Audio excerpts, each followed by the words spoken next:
પંચમહાલના પાવાગઢ ખાતે રોપવે તૂટતા 6 લોકોના મોત થયા છે। 2 લિફ્ટ ઓપરેટર, 2 શ્રમિકો અને અન્ય 2 વ્યક્તિઓના મોત થયા।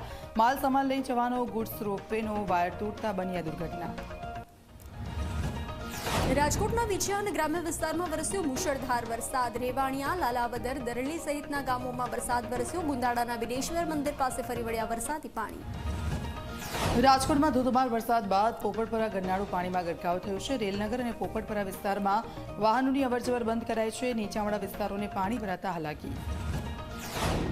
સુરતના ઉકાઈ ડેમમાંથી સતત તાપી નદીમાં છોડાઈ રહ્યું છે પાણી। તાપી નદી પરના વિસ્તારો બેટમાં ફેરવાયા। મહાનગરપાલિકાએ તૈયાર કરેલા કૃત્રિમ તળાવ પાણીમાં ગરકાવ થયા। મહાનગરપાલિકાએ તમામ કૃત્રિમ તળાવ કર્યા બંધ। તંત્રની ટીમને સ્ટેન્ડ બાય રહેવા આદેશ અપાયો। સુરેન્દ્રનગરમાં વરસાદી માહોલ બાદ અંડરપાસમાં પાણી ભરાઈ ગયા છે। પાણીના કારણે અંડરપાસ બંધ કરવામાં આવ્યો। નાના મોટા વાહનો પાણીમાં ફસાઈ જતા બંધ થયા। અંડરબ્રિજમાં પાણી ભરાવાથી સ્થાનિકોને રાહદારીઓને હાલાકી। બોટાદના ગ્રામ્ય વિસ્તારમાં મેઘાની ધમાકેદાર batting. Bhavnagar road, પાડિયાદ road, Gadhada road સહિતના ગામોમાં વરસાદ વરસ્યો।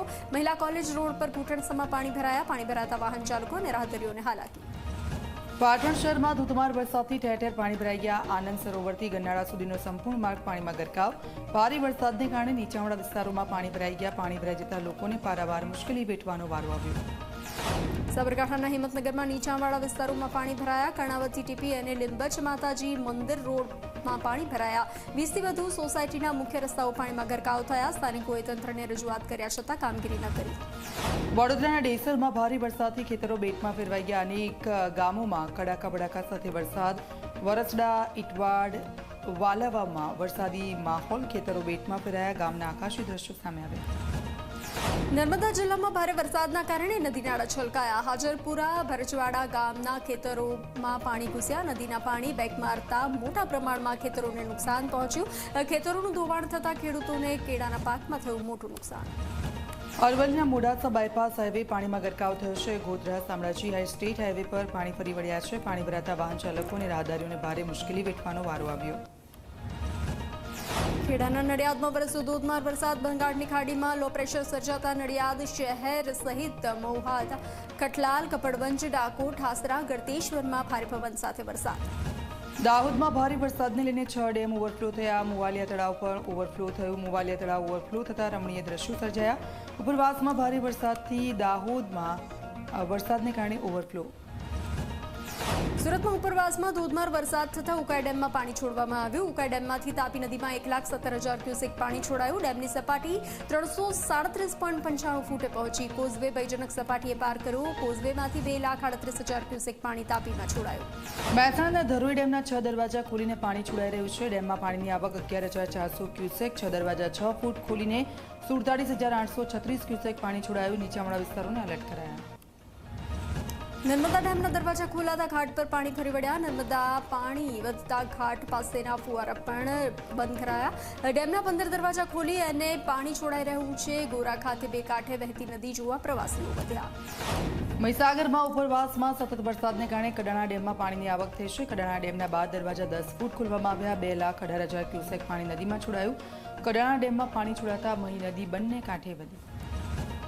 અમદાવાદની સાબરમતીમાં ધરોઈ ડેમમાંથી પાણી છોડવામાં આવ્યું। સાબરમતીમાં પાણી છોડાતા વાસણા બેરેજની જળ સપાટીમાં વધારો। ઉપરવાસમાં ભારે વરસાદના કારણે નદીમાં 25,000 ક્યુસેક પાણીની આવક। ગાંધીનગર, અમદાવાદ, ખેડા અને આણંદ જિલ્લા એલર્ટ કરાયા। ગાંધીનગરના સંત સરોવરમાં વધી પાણીની આવક। સંત સરોવરમાં 7,075 ક્યુસેક પાણીની આવક થઈ। પાણીની આવક વધતા નીચાણવાળા વિસ્તારોને એલર્ટ કરાયા। રાજકોટની જીવાદોરી સમાન આજે ડેમ ભયજનક સપાટીએ। ડેમ ઓવરફ્લો થવામાં માત્ર 0.30 ફૂટ સપાટી બાકી। હાલ આજે ડેમની સપાટી 28.60 ફૂટે પહોંચી। વહીવટી તંત્રે નીચાણવાળા વિસ્તારોને સતર્ક રહેવા સૂચના આપી। તો રાજકોટના જેતપુરમાં વાળા ડુંગરા ગામ પાસેનો છાપરીવાળી 2 ડેમ ઓવરફ્લો થયો છે। ડેમનો એક દરવાજો 5 મીટર ખોલાયો છે। લુણાગરા, જાંબુડી, કેરાડી, મેવાસા, પ્રેમગઢ સહિતના ગામના લોકોને નદીના પટમાં અવરજવર નહીં કરવાની સૂચના આપી। વડોદરાની વિશ્વામિત્રી નદીના સપાટી 19 ફૂટે પહોંચી। કાલાઘોડા વિશ્વામિત્રી બ્રિજના મેયર અને સ્થાયી સમિતિના ચેરમેને કરી મુલાકાત। અધિકારીઓને એલર્ટ રહેવા સૂચના આપી। આજવા સરોવરમાંથી પાણી છોડવામાં આવતા નદીના જળસ્તરમાં થયો વધારો।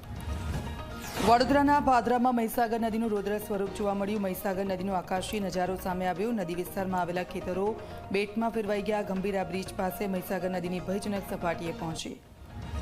વડોદરાની વિશ્વામિત્રી નદીની જળ સપાટી વધતા રોડ પર પાણી ફરી વળ્યા. વડસર ગામમાં આવેલા કાંસા રેસીડેન્સી કોટેશ્વર ગામ સમૃદ્ધિ મેન્શન તરફ જતો રોડ પાણીમાં ગરકાવ થયો. 4 થી 5,000 લોકો સંપર્ક વિહોણા થયા. ફાયર વિભાગની ટીમ મુકાઈ સ્ટેન્ડ બાય. સાબરકાંઠાના પોશીના સહિત ઉપરવાસમાં વરસાદથી જળાશય ઓવરફ્લો થયા. સેઈ નદીમાં પાણી આવતા બે કાંઠે, પોશીના પંથકમાં પસાર થતી નદી બંને કાંઠે વહી. સાબરકાંઠાના હથરોલ નજીકનું કાંજળ જળાશય થયું ઓવરફ્લો. જળાશય ઓવરફ્લો થતા વિયરમાં પાણીનો ધસમસતો પ્રવાહ વહેતો થયો. ઉપરવાસમાં પડેલા ભારે વરસાદના કારણે પાણીની થઈ આવક. વલસાડના કપરાડામાં ભારે વરસાદ, તમામ નદી નાળાઓની પૂર જેવી સ્થિતિ. નદી નાળા પર અનેક જગ્યાએ લો લેવલ કોઝવે પાણીમાં ગરકાવ થયો. અનેક ગામનો સંપર્ક તૂટ્યો. કરજુણ, દાબખલ અને નીલોસી ગામ નજીક કુલક નદીના પાણીએ કિનારો વટાવ્યો. વલસાડના કપરાડામાં ભારે વરસાદથી મધુબન ડેમમાં પાણીની આવક વધી. મધુબન ડેમના 8 દરવાજા ખોલવામાં આવ્યા. ડેમમાંથી દમણગંગા નદીમાં પાણી છોડાતા તોફાની બની નદી કિનારા ગામોને એલર્ટ કરાયા. નવસારી શહેર નજીકથી વહેતી પૂર્ણા નદીની સપાટી 19 ફૂટે પહોંચી. ભારે વરસાદને પગલે પૂર્ણા નદીની સપાટીમાં વધારો થયો. નદીની સપાટી વધતા વિસર્જન માટે બનાવેલા કૃત્રિમ તળાવો ડૂબ્યા પાણીમાં. રાજકોટના ગ્રામ્ય વિસ્તારોમાં વરસ્યો ધોધમાર વરસાદ. સરદડ અને લોધિકા અને આસપાસના વિસ્તારોમાં પડ્યો ધોધમાર વરસાદ. ભારે વરસાદના કારણે નદી બે કાંઠે વહેતી થઈ. ભરૂચ નર્મદા નદીમાં સંભવિત પૂરની પરિસ્થિતિ નિયંત્રણમાં. ગોલ્ડન બ્રિજ નજીક નર્મદાની સપાટી 26.50 ફૂટે પહોંચી. 1.50 ફૂટનો જળ સપાટીમાં ઘટાડો થતાં હાશકારો થયો છે. વહીવટીતંત્રએ 14 ગામોને એલર્ટ કર્યા. ડાંગ જિલ્લાના સાપુતારામાં આહલાદક દ્રશ્યો સર્જાયા. વાદળો જમીન પર ધસી આવતા સુંદર નજારો સર્જાયો. વરસાદી વાતાવરણ વચ્ચે કુદરત સોળે કળાએ ખીલી ઉઠ્યું. અરવલ્લીના ભિલોડામાં ભારે વરસાદથી નદીઓ બંને કાંઠે વહેતી થઈ. ઇન્દ્રાશ્રી, બુઢેલી અને હાથમતી નદીના પાણીમાં ભરપૂર આવક થઈ છે. સિઝનમાં ચોથી વખત ઇન્દ્રાશ્રી નદી ઉભરાઈ. નદી બંને કાંઠે થતા ગામોને સાવચેત કરાયા. અરવલ્લીના શામળાજી સર્વિસ રોડ પર લેન્ડસ્લાઇડની બની ઘટના. સતત વરસાદથી ડુંગર પરથી ધસી પડી ભેખડ. જેસીબીની મદદથી ભેખડો દૂર કરાઈ. ભાદરવી પૂર્ણિમા પહેલા સતત વરસાદથી ભેખડો ધસતા લોકોમાં ચિંતા. છોટાઉદેપુરના બોડેલીમાં ચાપરગોડા ગામના આધેડ પાણીમાં તણાયા છે. ધસમસતા પાણીના પ્રવાહમાં તણાવાનો વિડીયો વાયરલ થયો. 50 વર્ષના આધેડ તણાતા ગામના લોકોએ આબાદ બચાવ કર્યો છે. સમગ્ર ઘટનાનો વિડીયો વાયરલ થયો. વલસાડના કપરાડાના મનાલ ગામમાં 2 યુવક તણાયા. મૂળ ફળિયાના કોઝવે પર 2 યુવકો બાઇક સાથે તણાયા. પાણીના ધસમસતા પ્રવાહમાં યુવકો તણાયા. સ્થાનિકોએ યુવકનો કર્યો બચાવ. દાહોદ શહેરમાં ગરબડા ચોકડી ખાતે વરસાદના પગલે વૃક્ષ ધરાશય થયું. ફાયર વિભાગની ટીમે મુખ્ય માર્ગ પરથી વૃક્ષને હટાવ્યું. વૃક્ષ ધરાશય થતાં વાહન ચાલકોને પડી હતી હાલાકી. ખેડા ધોળકા સ્ટેટ હાઈવે પર એક સાઈડની 30 થી 40 મીટર દિવાલ ધસી પડી. રઢુક પાસે આવેલા ખેડીથી પ્રસાર થતા રોડની દિવાલ ધસી પડી. દિવાલ પડતા વાહન ચાલકોને અકસ્માત થવાનો ભય. 2 વર્ષ પહેલા જ બનાવવામાં આવ્યો હતો 4 લેન રોડ. જૂનાગઢના માંગરોળના દરિયામાં જોવા મળ્યો ભારે કરંટ. લો પ્રેશર સાથે દરિયામાં મોજા ઉછળતા જોવા મળ્યા. દરિયા કિનારે લગાવેલું 6 નંબરનું અને 3 નંબરનું સિગ્નલ. સલામતીના ભાગરૂપે માછીમારોને દરિયો ન ખેડવાની સૂચના અપાઈ. રાજ્યમાં સતત વરસાદ અને પૂરની સ્થિતિ પર તંત્રની નજર. મુખ્ય સચિવ જિલ્લા કલેક્ટર સાથે વિડીયો કોન્ફરન્સ કરી. મહેસૂલ વિભાગના અધિક મુખ્ય સચિવ જયંતિ રવિ જોડાયા. રાહત કમિશનર વિડીયો કોન્ફરન્સમાં જોડાયા. નદીમાં જ્યાં પૂરની સ્થિતિ છે ત્યાં જરૂરી પગલાં લેવા સૂચના. અમદાવાદમાં સાબરમતી નદીમાં વધુ પાણી છોડાઈ શકે છે. હાલ વાસણા બેરેજના 13 દરવાજા ખોલી પાણીનો કરાઈ રહ્યો છે નિકાલ. દરરોજ સંત સરોવરમાંથી સાબરમતીમાં છોડાઈ શકે છે પાણી. એએમસીના 12 વિસ્તાર, જિલ્લાના 28 ગામો એલર્ટ પર છે. દરેક અધિકારીને હેડક્વાર્ટરમાં રહેવાની સૂચનાઓ આપી. રાજ્યના 177 તાલુકામાં વરસ્યો સાર્વત્રિક વરસાદ. 44 તાલુકામાં 1 ઇંચ કરતાં વધુ વરસાદ નોંધાયો. વલસાડના કપરાડામાં સૌથી વધુ 6.5 ઇંચ કરતાં વધુ વરસાદ ખાબક્યો. બોટાદમાં 3.5 ઇંચ અને રાજકોટના પડદરીમાં 3.25 ઇંચ વરસાદ વરસ્યો.